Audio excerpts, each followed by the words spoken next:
In today's video, we interview a few of the crew members in Maverick Helicopters maintenance department to learn about helicopter maintenance and to hear about the roles that each team member plays. They go through some specific duties, answer some hard-hitting questions about helicopter maintenance, provide tips about entering the aviation workforce, and discuss their daily activities as helicopter A&P mechanics. Well, to be a technician here, you have to have an airframe and power plant certificate issued by the FAA. So you can come by this certificate in a few different ways. One of them, most often, an individual will go to a school that is somewhere around 2 years long that's specific to aviation. Then that authorizes them to go take a certain set of written tests and some oral and practical examinations as well. We do have a lot of military retirees or military experienced people who can get those certifications while they're in the military. I already have all the experience I need from the military, and then I found out going through school for my A&P that the military experience I had was enough for it. Other ways of getting this certification is going to be through an apprenticeship. So you can apprentice with a willing company that's going to afford you that opportunity for about 3 years to get both parts of the license, the airframe and the power plant. Whether you're working with a company or it can come from military experience, as long as it's been relevant. So if it's relevant to the airframe and the power plant qualifications, you get that sign-off letter to go to the FAA. They authorize you to go take the test, both written and the oral and the practical still need to be accomplished regardless of the route. That's what you need to do to have that certificate or the A&P to work here at Maverick. Daily routine for a A&P mechanic here at Maverick Helicopters consists of a morning brief. And during that morning brief, we'll get our assignments on what needs to be done for the day. At that point, our mechanics will get to work. And for the most part, we consist of inspections, aircraft cleaning. We have our ground runs and preparations for our maintenance flights that we take care of as well. Me being a lead mechanic, I'll pretty much go through the workload for today, find out who all my mechanics are, and I'll assign them to the specific aircraft that we need worked. We do have priorities because some aircraft, they need to go out sooner than others. So I'll do that now. I'll assign specific people to a specific aircraft, and pretty much we just jump on it and get everything knocked out. I like to put at least 3 people per aircraft. For those of us that's been here a little longer, we're able to do a lot more with advanced maintenance than people that's here not that long. So we'll have them paired up with one of our more experienced mechanics. So some of the qualities we look for when hiring a mechanic is, number one, their certifications, that they are A&P certified. We look to see their experience, how many years they may have been doing aircraft maintenance. Be someone that wants to do the job, takes pride in the work that they do, and have a level of detail, and I won't say perfection, but I'll say getting as close to perfection as they can.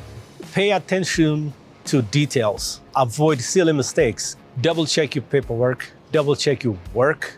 If you're not 100% sure, it's not wrong to say, hey, I don't know.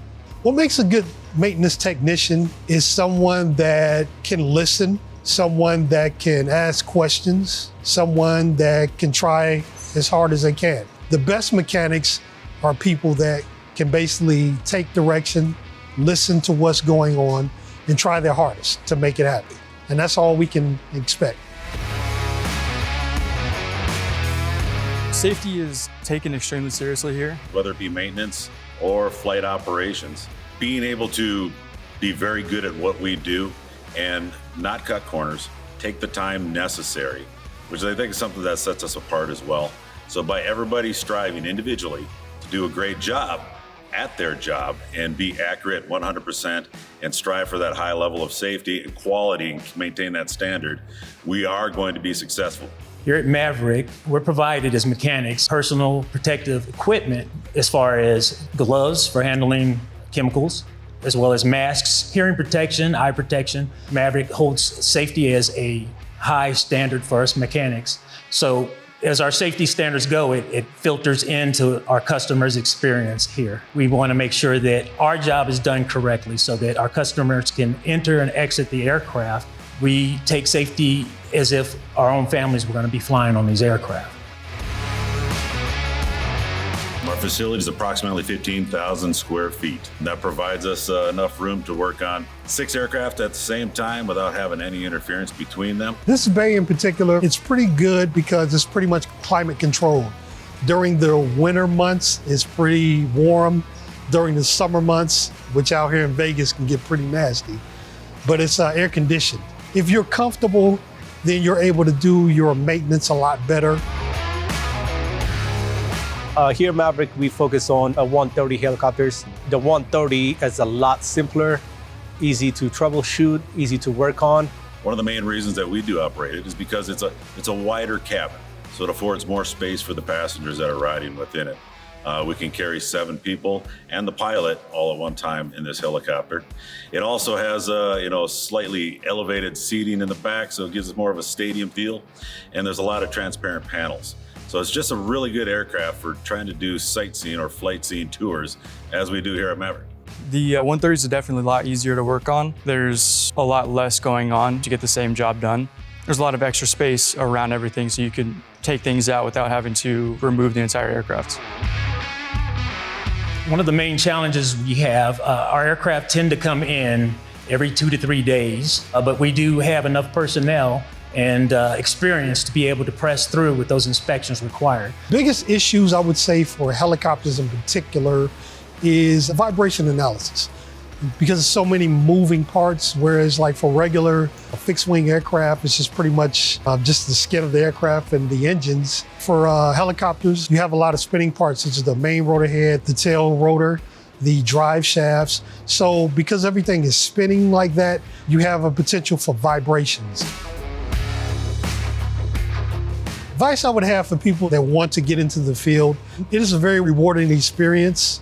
It's not easy, but as long as you always remember that aviation in particular is a very unforgiving field, you basically want to try your hardest, you want to follow instruction, and you want to do the best you can, because this is a job, a career that you don't want to take lightly, because other people can be affected if you don't do your job well.